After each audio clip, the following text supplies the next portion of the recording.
First generation wireless, 1G, was voice.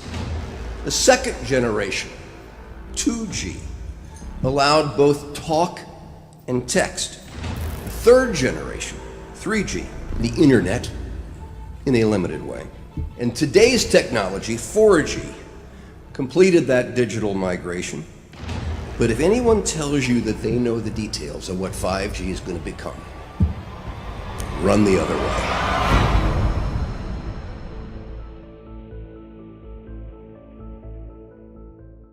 The more I know, the more I realize how little I actually know.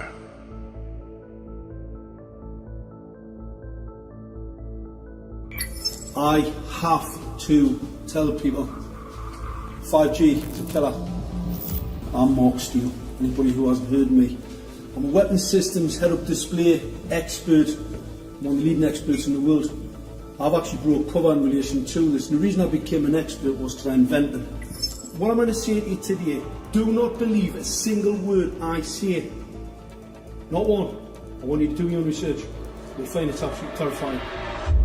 Pay attention to what is really going on. Pay attention to the Internet of Things, what it is, what it's doing, where it's going.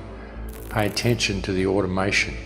Pay attention to the 5G towers that are still going up everywhere. Wireless radiation has biological effects, period. And these effects are seen in all life forms: plants, animals, insects, microbes.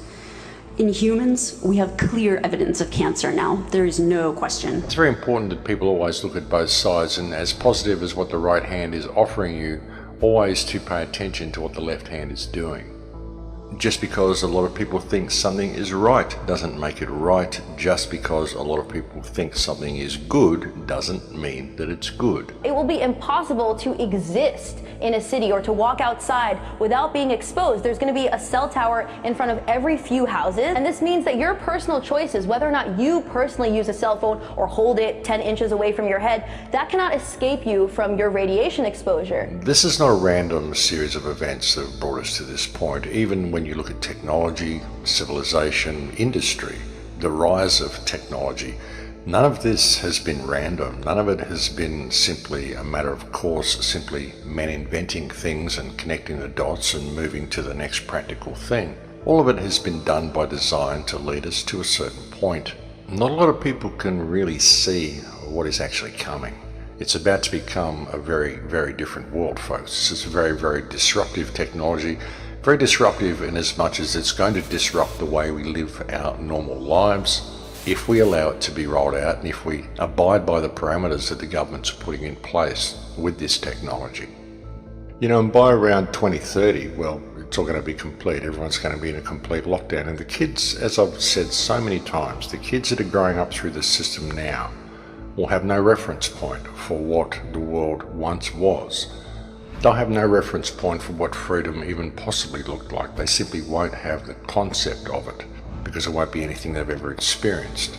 And with 5G, I mean, what people need to understand with it is that it's all military-grade technology. It's not just about monitoring. It's not just about social crediting. It's not just about surveillance. It's also about crowd control. It's about mood control. It's about emotional control. There are so many patents, so many US patents, so many DARPA patents that show the incredible amount of psychological manipulation you can do through electromagnetic radio waves. And not just psychological control, but also physical control. I mean, it's control at all levels you can think of, folks. It's right across the spectrum. We've seen experiments with MIT where they've injected nanotechnology into rats and they've been able to switch the genes of the rats on and off using radio waves to operate the nanotechnology.